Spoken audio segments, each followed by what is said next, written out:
Hello, నేను మిసిఎస్ రావు. Vivek Yadav Guntur collector ఇప్పుడు కాదు, రఘురామకృష్ణరాజు గారి మీద థర్డ్ డిగ్రీ ప్రయోగించినప్పుడు, థర్డ్ డిగ్రీ జరిగినప్పుడు డాక్టర్ ప్రభావతి గారు, ఆవిడ గుంటూరు ప్రభుత్వ ఆసుపత్రి సూపరింటెండెంట్.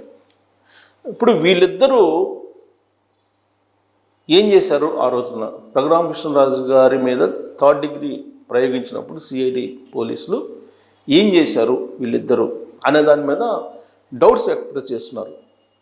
డాక్టర్ ప్రభావతి గారు అయితే అసలు పరారులో ఉన్నారు. ఆవిడ సిఐడి విచారణకు కూడా హాజరు కావట్లేదు. సిఐడి కూడా ఆవిడని పట్టుకోలేకపోతున్నారు. ఆవిడేమో పరారీలో ఉన్నారు. ఇంకొక వైపు వివేక్ యాదవ్ అప్పట్లో గుంటూరు కలెక్టర్గా ఉన్నాడు. ఆయన ఏం చేశారు అని అంటే, రఘురామకృష్ణరాజు గారు హైదరాబాద్లో సిఐడి పోలీసులు పట్టుకోవడానికంటే ముందే ఆయన డాక్టర్లందరినీ కూడా అప్రమత్తం చేసేసారు. డాక్టర్లందరినీ అప్రమత్తం చేసేసి రెడీగా ఉంచారు. ఏం చేయాలనో ముందే గైడెన్స్ ఇచ్చారు అనేది ఇప్పుడు రఘురామకృష్ణరాజు గారు అనుమానం వ్యక్తం చేస్తున్నారు. సాధారణంగా ఒక నిందితుడిని పట్టుకున్నప్పుడు ఒకవేళ అనారోగ్యమైనటువంటి పరిస్థితులు నెలకొంటే అప్పుడు విచారణాధికారి ఎవరైతే ఉన్నారో అతను అలర్ట్ చేస్తారు. అలర్ట్ చేసినప్పుడు డాక్టర్లని సమకూరుస్తారు, లేదా డాక్టర్ల దగ్గర తీసుకెళ్ళి టెస్టులు చేస్తారు. కానీ రఘురామకృష్ణరాజు గారి ఎపిసోడ్లో మాత్రం వివేక్ యాదవ్ కలెక్టర్ హోదాలో ముందే డాక్టర్లని రెడీ చేశారు, రెడీ చేసి పెట్టారు. ఇక్కడే కరెక్ట్గా అనుమానం వ్యక్తం చేస్తున్నారు రఘురామకృష్ణరాజు గారు.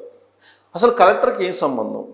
ముందే డాక్టర్లను అలర్ట్ చేశారని అంటే థర్డ్ డిగ్రీ ప్రయోగిస్తారు అనేది కలెక్టర్కి ముందే తెలిసి ఉంటుంది అనేది రఘురామకృష్ణరాజు గారి యొక్క అనుమానం. అందుకే కలెక్టర్ను కూడా విచారించాలి వివేక్ యాదవ్ని. ఆయన్ని విచారిస్తే అసలు ప్రీ ప్లాన్డ్గా ఈ మొత్తం ఎపిసోడు ఎవరు చేశారనేది ఆయనకి తెలిసి ఉంటుంది. కాబట్టి ఆయన్ని సిఐడి పోలీసులు విచారించాలి అనేది ఇప్పుడు రఘురామకృష్ణరాజు గారు చేస్తున్నటువంటి డిమాండ్. మరి ఆయన చేస్తున్న డిమాండ్లో నిజం ఉందా, న్యాయబద్ధం ఉందా అంటే ఖచ్చితంగా న్యాయబద్ధం ఉంది. ఒక కలెక్టర్ ముందే డాక్టర్లను సిద్ధం చేయటం అనేది ఒక్క రఘురామకృష్ణరాజు గారి కేసులోనే మనం చూస్తున్నాం. జనరల్గా విచారణ అధికారి అన్నీ చూసుకుంటారు. కలెక్టర్ ఎప్పుడు ఇమీడియట్గా రెస్పాండ్ కారు, కలెక్టర్ ఎప్పుడు ఇన్వాల్వ్ కారు ఇన్వెస్టిగేషన్లో. ఎస్పీ ఉంటారు, ఎస్పీ మానిటర్ చేస్తుంటారు. పైగా సిఐడి చీఫ్ సునీల్ ఉన్నారు. ఆ రోజున సునీల్ దాన్ని మానిటరింగ్ చేస్తూ ఉంటారు. విచారణ అధికారిగా విజయపాల్ ఉన్నారు. విజయపాలు, సునీలు వీళ్ళందరూ కోఆర్డినేట్ చేసుకొని ఒకవేళ అవసరమైతే డాక్టర్ల సలహాలు సహాయం తీసుకుంటారు. వీళ్ళెవ్వరికీ సంబంధం లేకుండా ఆ రోజు ఉన్నటువంటి కలెక్టర్ వివేక్ యాదవ్ కలెక్టర్ ఆదేశాల మేరకు డాక్టర్లను సిద్ధంగా ఉంచారు. సో డాక్టర్లు సిద్ధంగా ఉంచారని అంటే థర్డ్ డిగ్రీ ప్రయోగం జరగబోతుంది, అతని మీద అత్యాచారం జరగబోతుంది రఘురామకృష్ణరాజు మీద అనేది వివేక్ యాదవ్కి కలెక్టర్ హోదాలో ముందే తెలుసా అనేటువంటి అనుమానం సహజంగా కలుగుతుంది. ఆ అనుమానమే రఘురామకృష్ణరాజు గారికి కూడా కలిగింది. అందుకే ఇప్పుడు కలెక్టర్ని కూడా విచారించాలనేటువంటి ఒక డిమాండ్ తాజాగా చేస్తున్నారు. ఇక డాక్టర్ ప్రభావతి గారు, ఆవిడ గుంటూరు ప్రభుత్వ ఆసుపత్రి సూపరింటెండెంట్. థర్డ్ డిగ్రీ ప్రయోగించిన తర్వాత మొత్తం ఒళ్ళు హోనం అయిపోయి డైరెక్ట్గా కనిపిస్తూ ఉంటే, అంత పెద్ద ఎత్తున దెబ్బల దగ్గర క్లియర్గా కనిపిస్తూ ఉంటే టెస్టులు చేసినటువంటి డాక్టర్ ప్రభావతి గారు, చేయించినటువంటి ప్రభావతి గారు థర్డ్ డిగ్రీ ప్రయోగం జరగలేదు అని చెప్పి సర్టిఫికేట్లు ఇచ్చారు ఆవిడ. సరిగ్గా ఇక్కడే కలెక్టర్కి అలాగే డాక్టర్ ప్రభావతికి మధ్య కాన్వర్జేషన్ ఏం జరిగింది అనే దాని మీద రఘురామకృష్ణరాజు గారు డౌట్స్ ఎక్స్ప్రెస్ చేస్తున్నారు. అంటే కలెక్టర్ చెప్తేనే డాక్టర్ ప్రభావతి ఈ ఫేక్ సర్టిఫికేట్లు ఇచ్చారు అనేటువంటి అనుమానం కూడా ఉంటుంది. అందుకే డాక్టర్ ప్రభావతిని అలాగే ఆ రోజు కలెక్టర్గా ఉన్నటువంటి వివేక్ యాదవ్ని ఇద్దరిని ఒకచోట కూర్చోబెట్టి విచారించాలి అనేది ఇప్పుడు రఘురామకృష్ణరాజు గారి యొక్క డిమాండ్. ఇక అసలు ఎవరైతే ఈ మొత్తం థర్డ్ డిగ్రీకి కర్త కర్మ క్రియగా ఉన్నారో, సిఐడి అప్పట్లో చీఫ్గా ఉన్నటువంటి సునీల్, అతని మీద ఇప్పటి వరకు కూడా సస్పెన్షన్ వేటు వేయలేదు. సస్పెన్షన్ వేటు వేయకపోగా అతన్ని పిలిచి విచారించడానికి కూడా ఇప్పుడున్నటువంటి విచారణాధికారి ధైర్యం చేయలేకపోతున్నారు. ఇప్పుడున్న ప్రభుత్వం కూడా ధైర్యం చేయలేకపోతుంది. అయినప్పటికీ కూడా సరైనటువంటి సమయంలో అతన్ని తీసుకొచ్చి విచారిస్తారనే నమ్మకంతో రఘురామకృష్ణరాజు గారు ఉన్నారు. కానీ సునీల్ ఎప్పుడైతే విచారణకు హాజరవుతాడో ఈ కేసుకు సంబంధించి అప్పుడే ఈ మొత్తం వ్యవహారం బయటకు వచ్చేటువంటి అవకాశం ఉంది.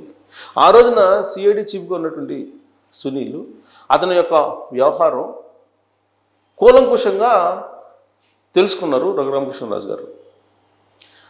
సునీల్కి అత్యంత సన్నిహితుడిగా తులసిబాబు, ఆ తులసిబాబు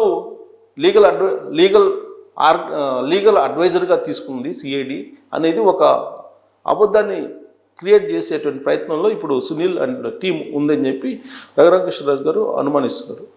అసలు ఎవరు ఈ తులసిబాబు అని అంటే, రఘురామకృష్ణరాజు గారి మీద హత్యాయత్నం జరిగినప్పుడు ఆ రోజు రాత్రి ముసుగు వీరులు కొంతమందితో పాటు ఈ తులసిబాబు కూడా ఉన్నాడు అనేది రఘురామకృష్ణరాజు గారు జడ్జి ఎదుటే నిర్ధారించారు ఆదివారం రోజున. సో జడ్జి ఎదుటే రఘురామకృష్ణరాజు గారికి ఒక పేరెడ్ నిర్వహించారు.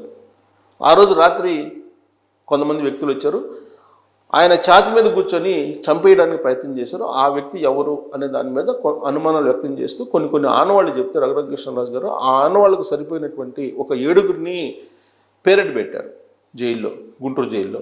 గుంటూరు జైలుకి రఘురామకృష్ణరాజు గారు వెళ్ళారు. వెళ్ళి ఆ రోజున ఛాతీ మీద కూర్చున్నటువంటి వ్యక్తి తులసిబాబే అని చెప్పి జడ్జి ఎదుటే నిర్ధారించేశారు. జడ్జి ఎదుటే చెప్పేశారు. తులసిబాబే ఆ రోజు చెస్ట్ మీద కూర్చొని చంపేయబోయాడు అనేది క్లియర్గా చెప్పారు. ఎలా ఐడెంటిఫై చేశారు అని అంటే, ఆ రోజున ముసుగు వేసుకొని వచ్చారు. ఈ ఛాతీ మీద కూర్చొని తనను చంపబోయేటువంటి క్రమంలో ఆ ముసుగు దొలిగిపోయింది, దాంతో గుర్తించగలిగానని చెప్పి జడ్జి ఎదుటే చాలా క్లియర్గా రఘురామకృష్ణరాజు గారు చెప్పారు. అంటే తులసిబాబు హత్యాయత్నం చేశారు. అయితే ఇప్పుడు తులసిబాబుతో వచ్చినటువంటి మిగతా ముసుగు వీరులు ఎవరు అనేది బయట రావాల్సి ఉంది. అలాగే ఈ మొత్తం జరుగుతున్నప్పుడు, హత్యాయత్నం చేస్తున్నప్పుడు ఈ వీడియో చూపించినటువంటి వాళ్ళు ఎవరు, వీడియో తీసి ఈ వీడియోని ఎవరికి చూపించారు అనేది బయటకు రావాల్సి ఉంది. వీడియో కాల్ చేసి అవతల వ్యక్తికి ఎవరికో చూపించారు. ఆ వ్యక్తి ఏమో సునకానందం పొందారు, ఆ వ్యక్తి సైకానందం పొందారు. ఆ సైకో ఎవరు అనేది ఇప్పుడు రఘురామకృష్ణరాజు గారు ప్రశ్నిస్తూ ఉన్నారు. అది తేలాలంటే కనుక సునీల్ సిఐడి మాజీ చీఫ్ ఆయన్ని పిలిచి విచారించాలి. ఆ రోజు కలెక్టర్గా ఉన్నటువంటి వివేక్ యాదవ్ను పిలిచి విచారించాలి. అలాగే డాక్టర్ ప్రభావతిని విచారించాలి.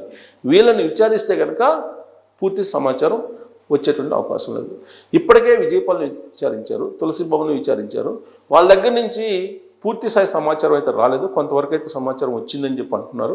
ఈ తులసిబాబు మీద తులసిబాబుని అరెస్ట్ చేయడానికే ప్రభుత్వం వెనకాడింది. కారణం ఏంటంటే, గుడివాడ ఎమ్మెల్యేగా ఉన్నటువంటి రాము వెలిగండ్ల అత్యంత సన్నిహితుడు తులసిబాబుకి.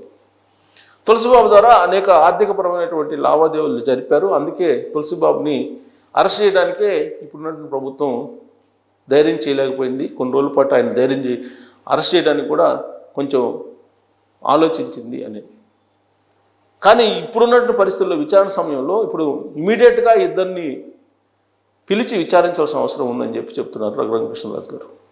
వాళ్ళల్లో ఒకళ్ళు కలెక్టరు, అప్పట్లో ఉండే కలెక్టరు, 2 సునీల్, 3 ప్రభావతి. ఈ ముగ్గురిని పిలిచి విచారిస్తే తప్ప ఈ కేసు ఒక కొలికి వచ్చే అవకాశం లేదు. ఆ ముసుగు వీరులు ఎవరు, అసలు వాళ్ళని పంపించింది ఎవరు, ఈ మొత్తం ఎపిసోడ్ని ఆపరేట్ చేసింది ఎవరు, దీన్ని ఎగ్జిక్యూషన్ చేసింది ఎవరు అనేది బయటకు రావాల్సి ఉంది. ఇది ఖచ్చితంగా ఇప్పుడున్నటువంటి ప్రభుత్వానికి ఒక ఛాలెంజ్. మరి ఆ ఛాలెంజ్ని ఈ ప్రభుత్వం అధిగమిస్తుందా? రఘురామకృష్ణరాజు గారు ఏదైతే అనుకుంటున్నారో నిందితుల్ని ఖచ్చితంగా శిక్షించాలని చెప్పి ఈ ప్రభుత్వం శిక్షించేటువంటి అవకాశం ఉందా లేదా అనే దాని మీద కామెంట్ రూపంలో మీ అభిప్రాయాన్ని తెలియజేయచ్చు. Thank you very much.